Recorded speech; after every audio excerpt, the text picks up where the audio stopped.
Olá, sou Elton Fleck da Silveira, analista da Embrapa Mandioca e Fruticultura. Vamos iniciar a seguir a segunda aula deste módulo 1. O tema é Processamento de Sementes e Produção de Mudas.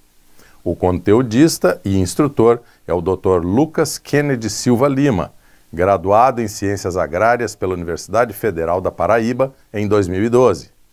Mestre em Fitotecnia pela Universidade Federal do Ceará em 2014, atuou na área de manejo de grandes culturas.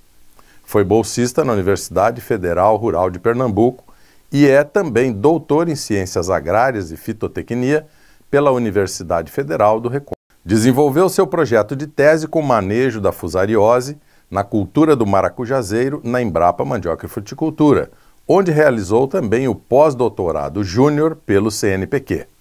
Dr. Lucas tratará nesta aula dos assuntos relativos ao processamento das sementes e produção de mudas do maracujazeiro.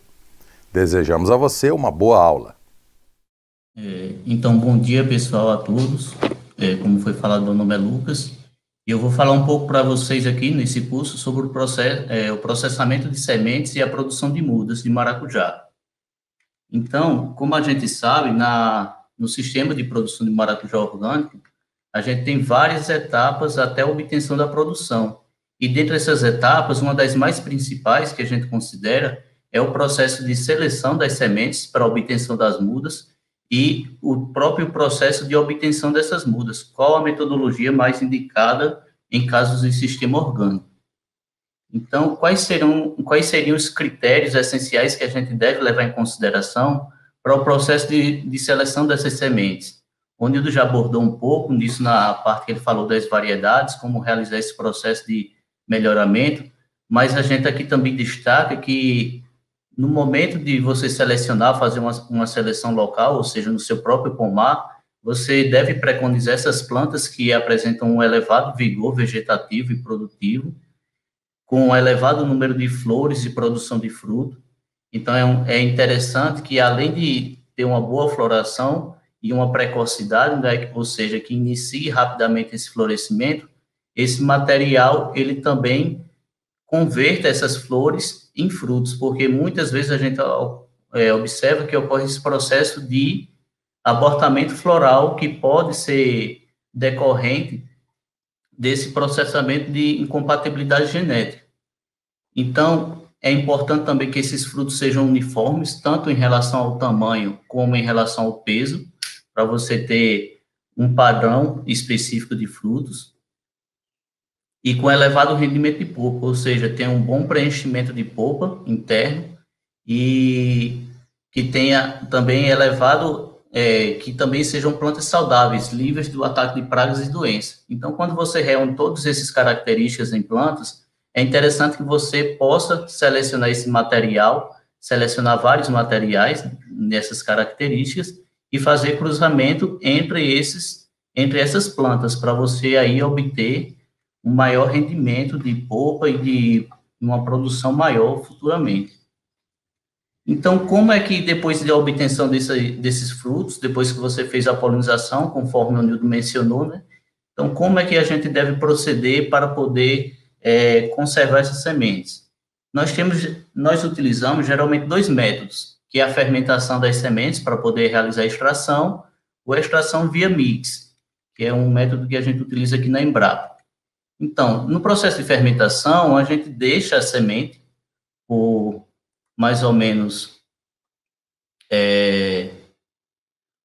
a gente deixa a semente em um becker, então ela vai fermentar por um período de 5 a 7 dias nesse recipiente, num ambiente sombreado. Você vai cobrir aqui com um tecido, a parte superior, para evitar a entrada de insetos nessa polpa.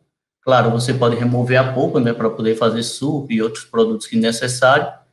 E depois de um processo de 5 a 7 dias, você vai observar que a semente ela vai se soltar com a facilidade da mucilagem, que é aquela camada gelatinosa, né, que revolve a semente. E a gente percebe que ela tem uma dificuldade inicial de se romper da semente, mas quando a gente realiza esse processo de fermentação e lava com água corrente, esse processo ele acontece de forma mais eficiente e mais rápida. E aí, a desvantagem é que leva esse período de fermentação. O outro método que a gente utiliza é utilizando esse mix com a proteção aqui da lâmina, porque se você não realizar essa proteção da lâmina com uma borracha, uma fita adesiva, esse material aqui ele vai acabar triturando a semente, a lâmina. E é interessante também que seja processado numa baixa rotação, na menor rotação do equipamento, para poder limpar a semente. Quando você faz esse processo de proteção da lâmina, então o número de sementes que quebra é praticamente zero.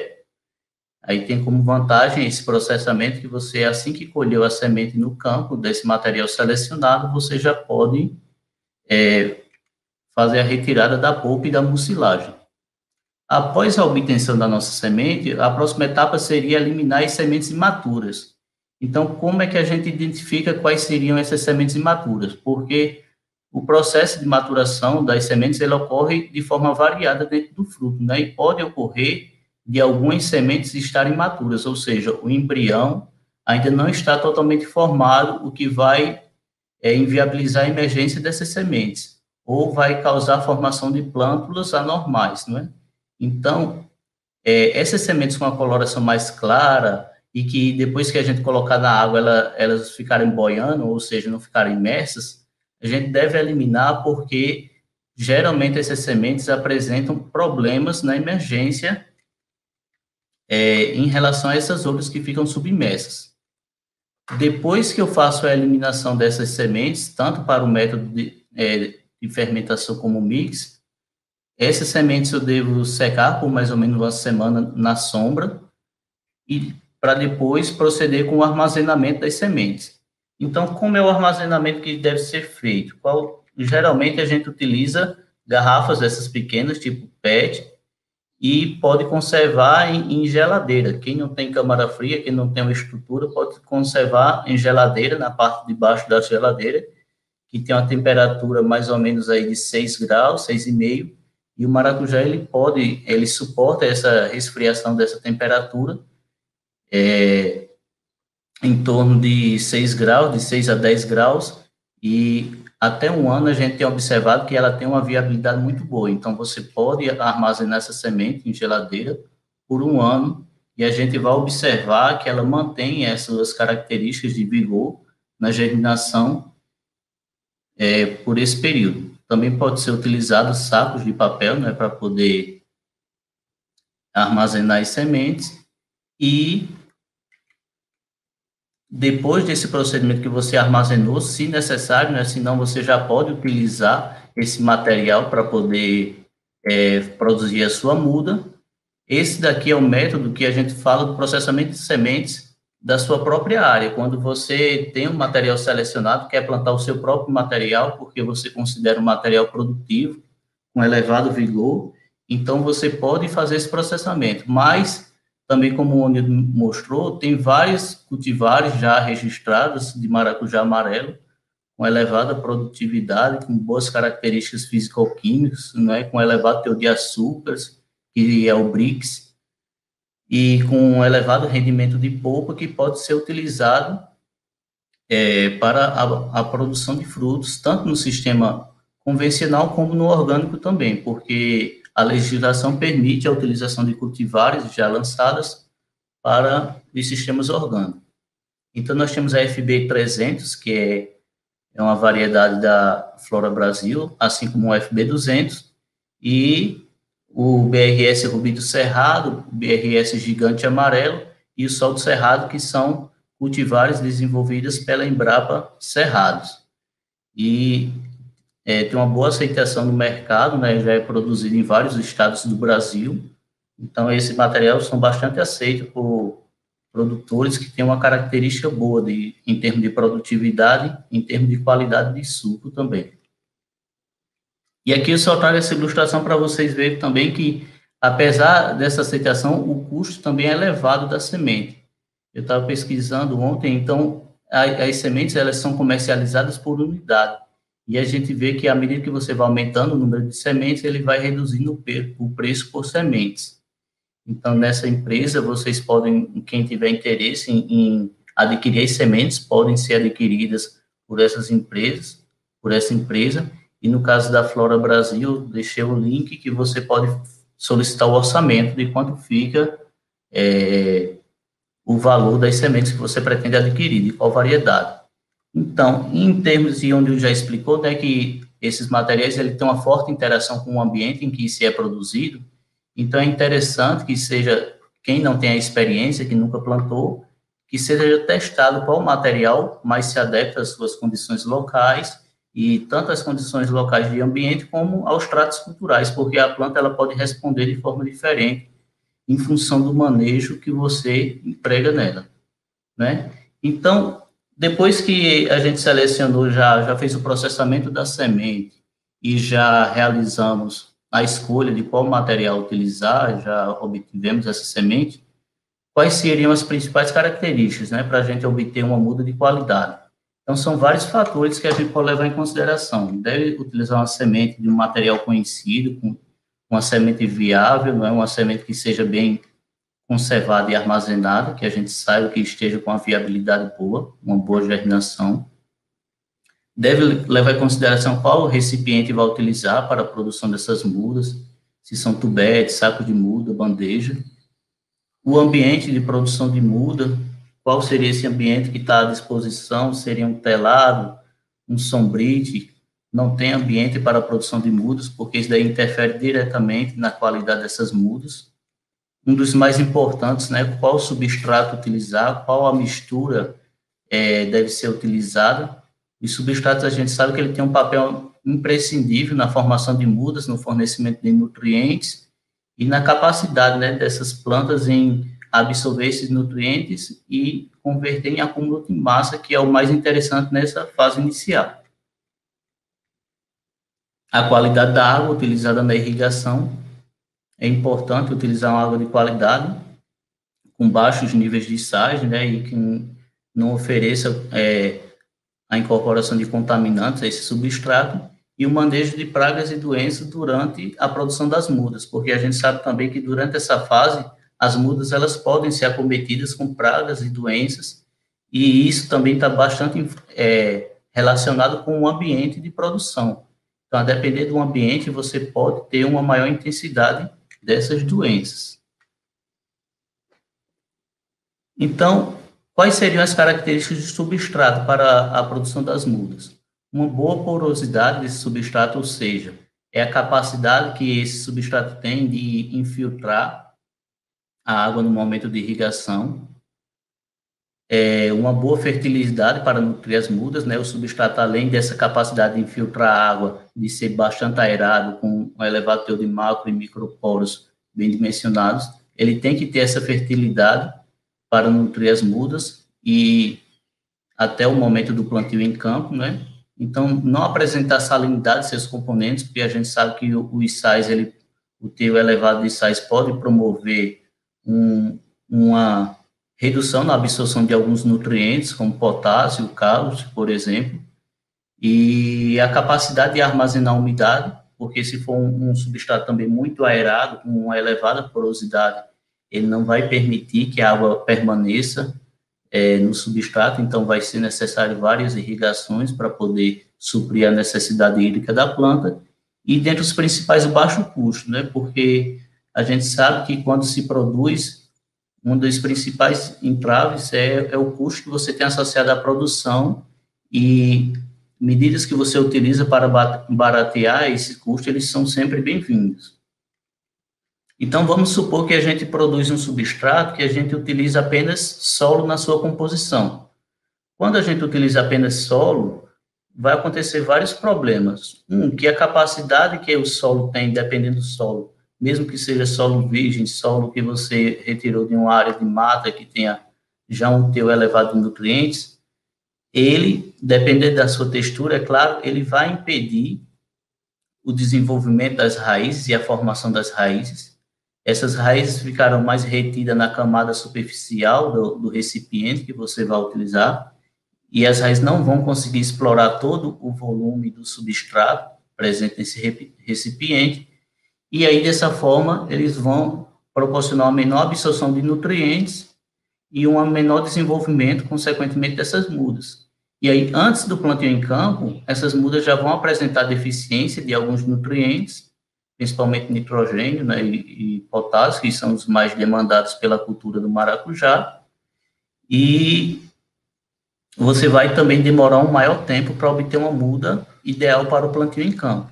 Então, essas dificuldades, a gente pode superar ela utilizando misturas entre diferentes componentes, ou seja, se eu utilizo, além do solo, eu utilizo fibra de coco, esterco, vermiculita e humus de minhoca, você promove uma adequação das condições necessárias para a formação dessa muda, com uma boa porosidade, um incremento do número de nutrientes, e você beneficia o desenvolvimento das raízes, então ele pode explorar todo o substrato, e dessa forma você vai ter uma muda de melhor qualidade.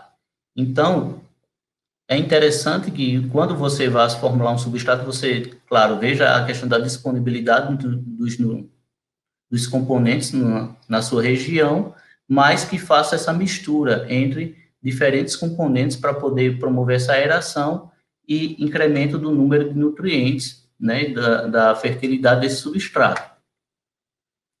E aqui a gente tem algumas proporções e algumas misturas de substrato que a gente já testou e já são viáveis para a produção de mudas no sistema orgânico.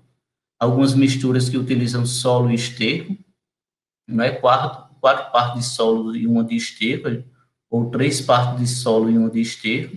Então, são substratos que a gente viu que ele tem uma resposta satisfatória e produz mudas de excelente qualidade, com bom vigor, folhas bem expandidas, plantas saudáveis. E também tem a incorporação de fibra de coco e o bocashi, que é um adubo bastante utilizado na agricultura orgânica. 4 partes de fibra e uma de bocashi, 2 partes de fibra, 2 partes de vermiculita e uma de bocashi. Então, fibra e esterco, 3 partes de fibra e 2 de esterco. E o solo, vermiculita e o bocashi. 2 partes de solo, 2 partes de vermiculita e uma de bocashi. Então, todas essas misturas aqui, a gente observou que eles têm um desempenho muito bom para a formação das mudas, e aí vai depender muito da disponibilidade desses materiais que tem em cada região. E aqui a gente tem também, né, o sistema de produção orgânica, a Embrapa tem, né, de maracujá, e lá eles fornecem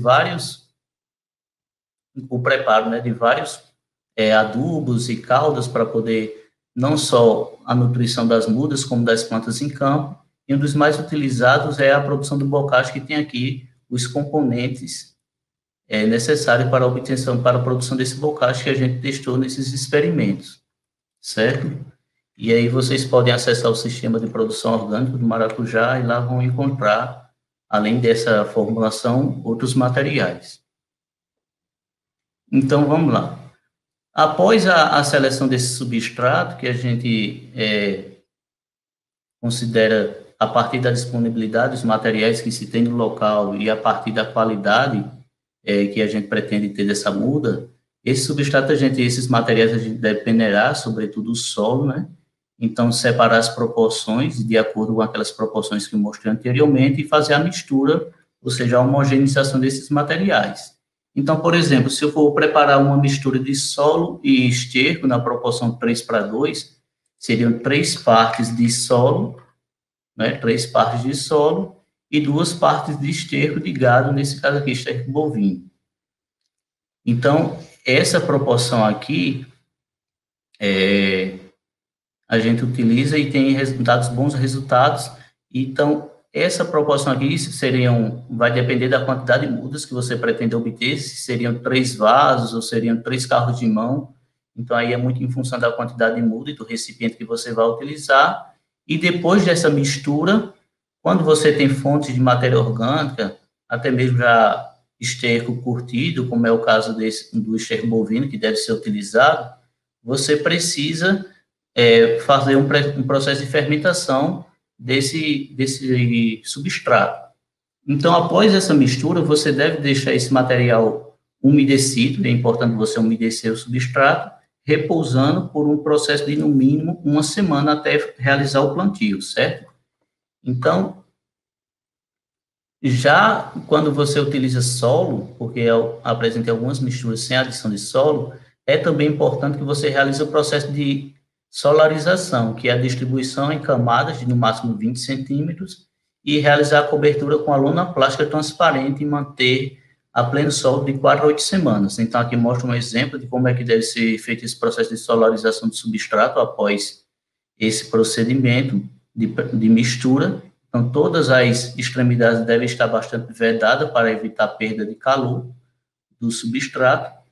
E aí, esse processo ele é realizado para poder eliminar os patógenos, prováveis patógenos que estejam presentes no solo, que promovem doenças radiculares nas plantas, ou seja, doenças como fusário, fitófora, nematóide, que podem causar problemas não só na fase de muda, mas principalmente na fase de campo, que você pode estar levando um substrato contaminado e contaminar áreas até então sem a presença dessa doença. Então, é importante também levar em consideração esse processo de solarização quando usa quando usa o solo, para poder evitar esses problemas. E aqui a gente tem duas misturas, solo e esterco, na proporção 4 partes de solo para uma de esterco, e 3 partes de solo para uma de esterco. Então, a gente observa que essas mudas elas apresentam um bom desenvolvimento, folhas bastante expandidas, com uma boa qualidade, raízes brancas, que indica raízes ativas, que estão absorvendo água e nutrientes de forma eficiente. E aquele exemplo que eu mostrei, quando você utiliza um substrato que utiliza fontes de matéria orgânica e materiais para poder dar uma maior aeração em substrato, você tem uma muda de melhor qualidade. E aí, em relação aos recipientes, a gente utiliza basicamente 2 tipos, os sacos de muda, e pode ser dessas dimensões 10 por 25 ou 18 por 30. Ele tem um custo inicial reduzido em relação aos tubetes, mas aí também você tem que estar adquirindo, comprando os sacos de muda todo o ciclo que você for fazer a produção das mudas, porque eles não são reutilizáveis. Diferentemente dos tubetes, que a gente pode reutilizar todos os anos, tem uma boa durabilidade esses tubetes, e a gente utiliza e recomenda, geralmente, tubetes na faixa de 250 ml por tubete. Então, é importante o tipo de substrato, sobretudo quando você vai utilizar o tubete, porque no processo de remoção da muda, ela tem que ficar com todo o solo aderido para poder evitar esse processo de destorroamento, da muda, porque se remove, você rompe com essas estruturas aqui do torrão, essa muda ela vai ter uma dificuldade maior, vai sentir mais, vai ter uma maior sensibilidade quando você realizar o transplantio no campo. Então, é importante você ter um substrato que ele tem uma boa aeração e também um teor de argila para poder manter a raiz aderida ao substrato e assim ela tem um desenvolvimento mais rápido no campo.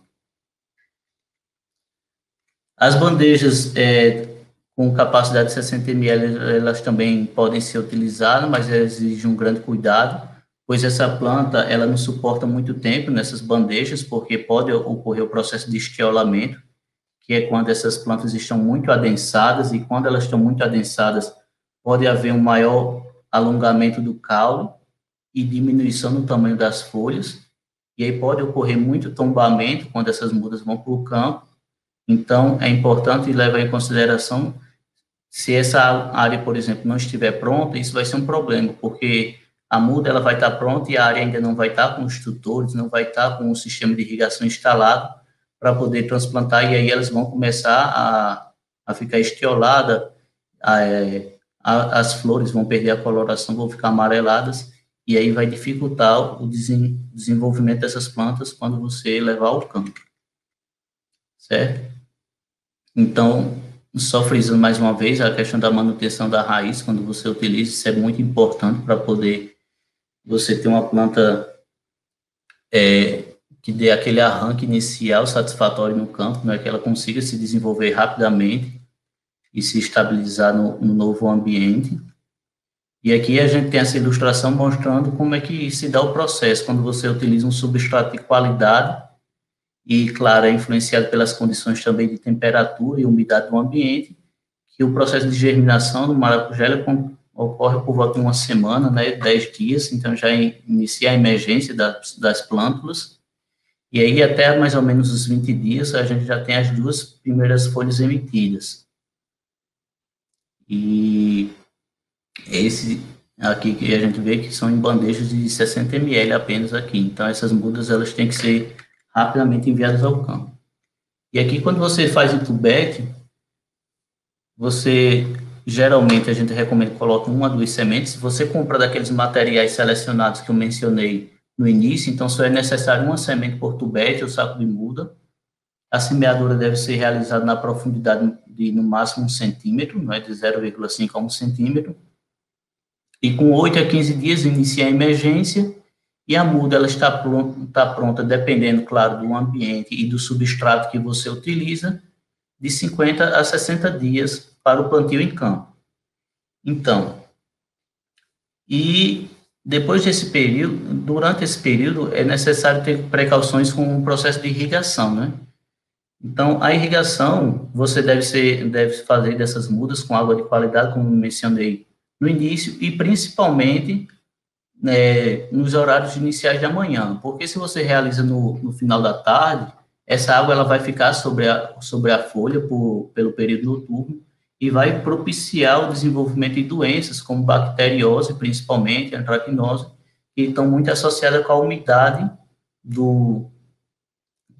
umidade das folhas. Então, vai intensificar o surgimento dessas doenças e a severidade dessas doenças.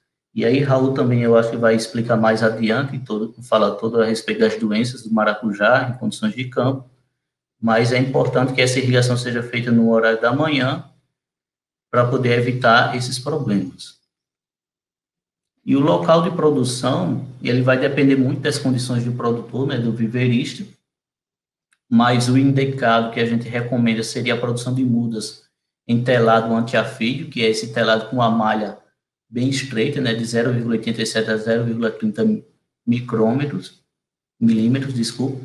E aí, essa malha bastante espessa, bastante fina, ela impede a entrada de insetos vetores de doença, como a virose do endurecimento dos frutos, que é a principal doença que acomete o maracujá atualmente. Então, se você leva uma muda já com doença para o campo, é muito complicado que essa planta tenha um bom desenvolvimento no campo. Então, o interessante é que você leve uma muda saudável, vigorosa, para que ela inicie a sua produção de forma mais precoce e, assim, evitando o surgimento dessas doenças, porque, como a gente sabe, né, que uma planta que está bem nutrida, bem saudável, vigorosa, ela está menos susceptível ao ataque de pragas e doenças. Então, quais são as características que a gente deve levar em consideração para ter uma muda saudável, após tudo isso que a gente falou?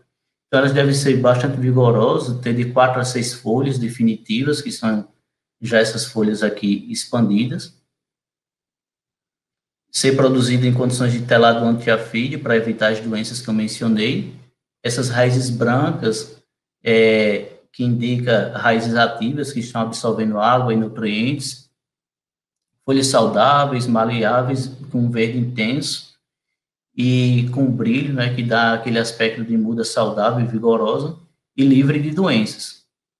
Então, tem muitos produtores que preferem comprar as mudas de maracujá, mas é importante que você saiba da procedência desses viveiros, como é que são produzidas essas mudas, se é utilizado solo, se tem algum tratamento prévio desse solo, porque você pode estar levando doença para a sua área através dessas mudas, e até mesmo mudas com aspecto de saudável pode estar levando patógenos de solo que só vão iniciar a manifestação desses sintomas quando a planta geralmente está na fase produtiva, quando a planta está com presença de flores e frutos, e aí isso é um problema muito grave, porque o controle dessas doenças é muito complexo, sobretudo no sistema orgânico de produção, certo? Então, a gente tem uma experiência com a produção de mudas, que a gente tem uma parceria com a empresa Bioenergia Orgânicos, e eles necessitavam de um substrato de qualidade e de baixo custo, né, e que promovesse uma uniformidade das mudas.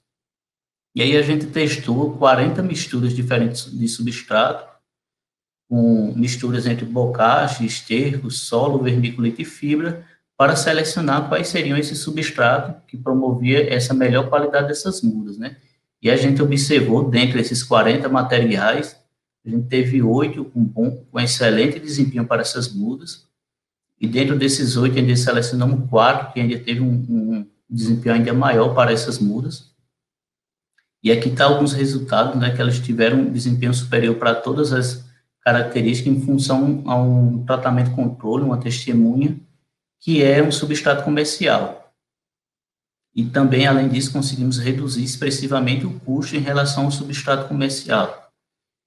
E depois que a gente obteve esse substrato, a gente fez um teste, né, um processo de validação, que foi para a produção realmente em campo, que foram produzidas 10 mudas, e a gente observa, né, a uniformidade, o desempenho dessas mudas de uma forma bastante expressiva, e essas mudas obtiveram uma qualidade muito boa, que são mudas com em torno de 60 dias, então já estão prontas para o plantio em campo, e aqui a gente vê a qualidade das mudas, né, bem formadas. Então, pessoal, era isso que tinha para falar com vocês. O contato está aí, qualquer dúvida, estou à disposição, pode pegar o meu e-mail e entrar em contato. Obrigado.